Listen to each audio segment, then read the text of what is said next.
On November 15, we released an update 0.8.20 in Crossout. It brought a rebalance of cabins, engines, and movement modules.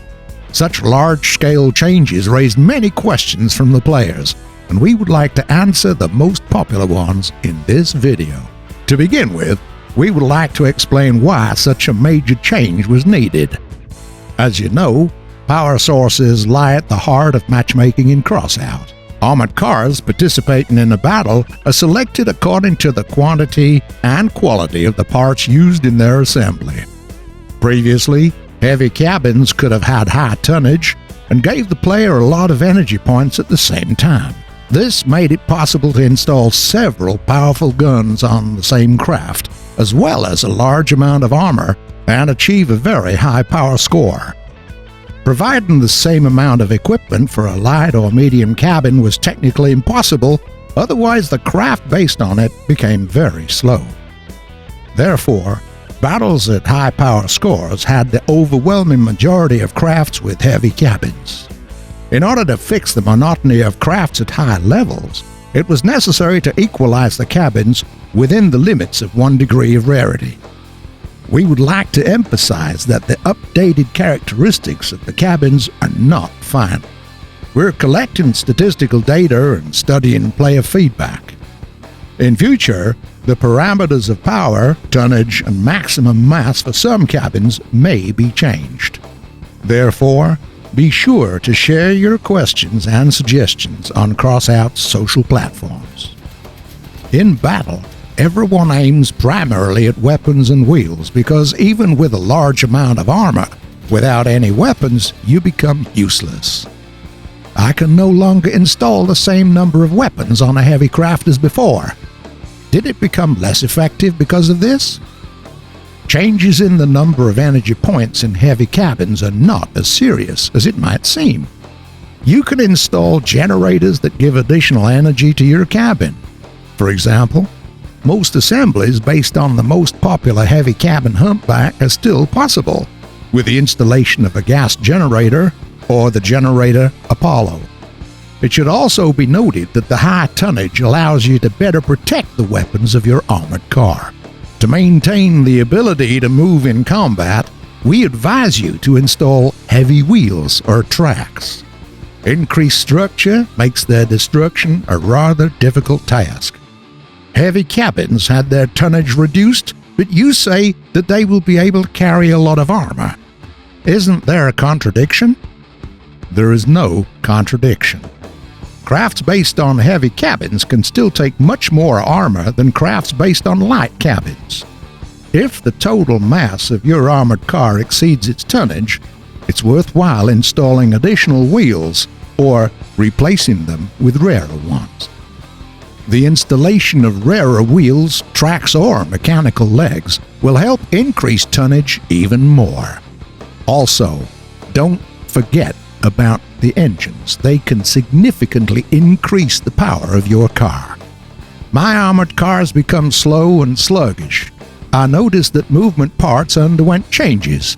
What exactly was changed and why? After the update, all movement modules became more balanced and efficient within the crafts which they were originally conceived. For example, wheels with spikes or up to 6 hovers are best suited for a quick buggy. They slightly reduce vehicle power, thus keeping the high mobility.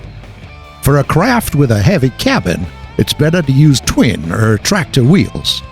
They will add tonnage for the installation of auxiliary systems and armor. Do not forget about tracks, which became lighter and stronger with the update 0.8.20, and also about mechanical legs. Well, hybrid assemblies are always possible. There's infinite room for experiments. The principle of engine operation was completely changed. Why was it necessary, and how do I use them now? With the update 0.8.20, Epic engines have become more suited to their degree of rarity. We add information on how many % of this or that engine increases power, maximum weight, tonnage, and maximum speed of the armored car. The updated parameters also allow the player to make a choice. Either he gets a bit of everything without energy cost by installing the Lunatics engines, or emphasizes certain parameters and significantly increases them by installing the energy-consuming engines of Scavengers and Nomads. Due to the adjustment of parts parameters, their price on the market has significantly changed. The parts I wanted to sell are now cheaper than before. How can I earn money for new weapons and modules? Due to the fact that the prices on the market for parts are set by the players themselves, it's difficult to avoid fluctuations with certain changes. However, we would advise players not to rush into disposing of the parts immediately and watch for price changes. As a rule, after a while, prices for parts with charge parameters return to a level similar to the previous one. In addition, there are always such methods as earning and selling resources, as well as creating new parts with their subsequent sale. High difficulty raids cannot be completed on those craft that you build now. Are you going to do something about it? In Update 0.8.20, a lot of significant changes were introduced to the game, and some high-level raids really became too difficult to complete. Based on the first statistical data and feedback from the players, we've already made a decision on the rebalance of the raid chase. We will continue to collect statistics and study your feedback, and if necessary, other raids will be adjusted.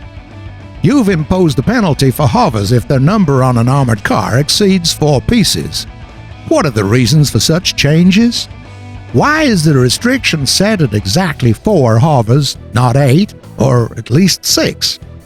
1 hover in combat is easy to lose, and on 3 hovers the machine becomes uncontrollable. Initially, hovers were planned as a completely new means of transportation for light and fast cars. However, in their previous state, they became a universal means of transportation for all armored vehicles. Heavy and light crafts on hovers were equally fast and maneuverable. Now, hovers remain just as effective, but mostly within the framework of light vehicles, and their number directly affects acceleration of the armored car. At the same time, a significant drop in power occurs at 9 hovers and more. Crafts on 6 and even 8 hovers are still quite mobile, although slower than those on 4.